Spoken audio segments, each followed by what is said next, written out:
And weather coming up across New Zealand and Australia, and also the outlook for next week. And next week is looking quite stormy, especially around New Zealand and southern parts of Australia. So let's get into the forecast. Here we are on the wind map. Now, the two main features on the animated wind map today: one, this huge high out in the Tasman, and two, this large area of very windy weather just east of New Zealand. But this big high, that is incoming to New Zealand. That means colder nights. We're going to see more frosts around than we've seen over the last couple of nights. And generally speaking, the weather in New Zealand calming down and any remaining showers mostly clearing away.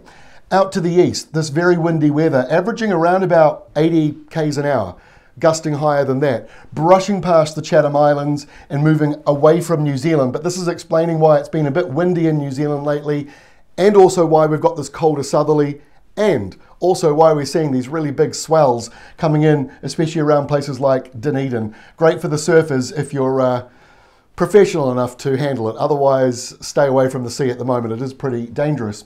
So the windy weather this afternoon, this is where it is. This is 1 p.m. Wednesday, New Zealand time. The worst of the winds here, gusting to 100 k's an hour or even stronger, just brushing the Chatham Islands, but drifting away from Otago Peninsula, where it's still gusting close to gale force, but it will ease across the day, and still a little bit breezy through these areas. Very typical, southwesterly flow, really, when you look at it, and calm here in the middle of that large high pressure zone.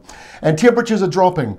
These are the departure from normal. In other words, how much colder than normal is it at night time over the next couple of nights. So this is tonight, going in, it says Thursday 12 a.m., but it really means just Thursday morning. And then on this side here, Friday morning. So the next couple of nights ahead, especially on Friday morning, that's when the high really rolls in. You'll be seeing frosty weather all the way up to about Waikato, and certainly frosty weather with the -1s down there in the lower part of the South Island. So let's take a look at your forecast now. Here we are for Thursday. In comes the high. We start to see that blue line there. That's indicating the cold weather. That's all caught up in this stormy stuff, and it's being pulled away. So a cold start, but then a fairly pleasant afternoon for many areas.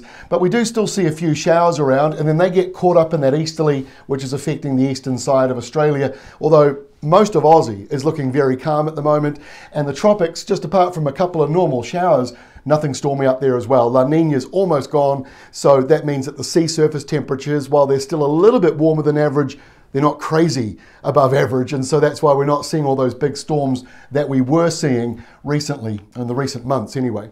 As we head towards the end of the week, on Friday, we've got a little area of low pressure. Now, this is an area to keep an eye on as it drops into the Tasman Sea. This is going to get deeper and deeper. Meanwhile, we've got a westerly change over here in the southern parts of Australia, moving through into Tassie, and high pressure stuck over New Zealand, so that frosty morning definitely on the way for many, but a little bit milder in the top with an easterly and a few showers. So you'll find that cold line will run out around about Waikato and Auckland, and then it gets a little bit warmer further to the north with those easterly winds.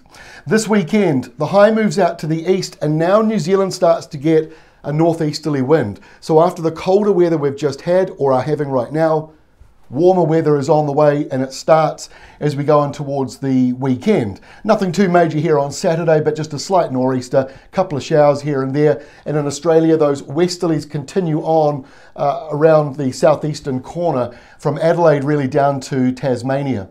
Now on Sunday, all eyes on the Tasman. That's where we've got this new low forming or deepening, and it's connected to this northeasterly, which is subtropical from Tonga.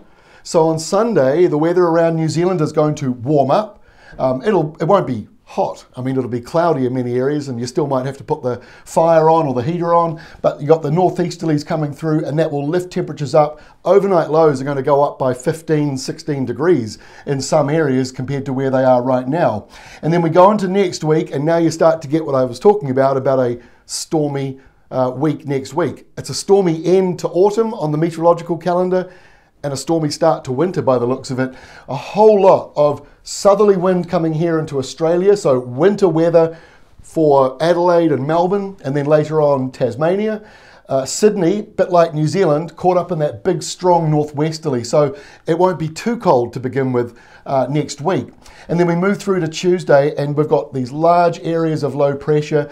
This is a real change to the large areas of high pressure we've been having, so this is going to balance things out a wee bit. Now, this means pretty mild on Tuesday for New Zealand and for Australia along these eastern areas, but this is the cold weather coming through, and eventually that will reach New Zealand later next week. But next week is going to be a little bit rough. There's likely to be wind warnings, rain warnings, probably some alpine snow forecast later on when the colder southerly over on this side moves to the New Zealand side. So next week's a busy week, and then finally way over here in Western Australia, normally very dry, but you've got a late season low pressure system coming down there as well. So it's a very busy weather map next week as we say goodbye to autumn and hello to winter, at least on the meteorological calendar. That is all from me for today. We'll see you again tomorrow with our next update.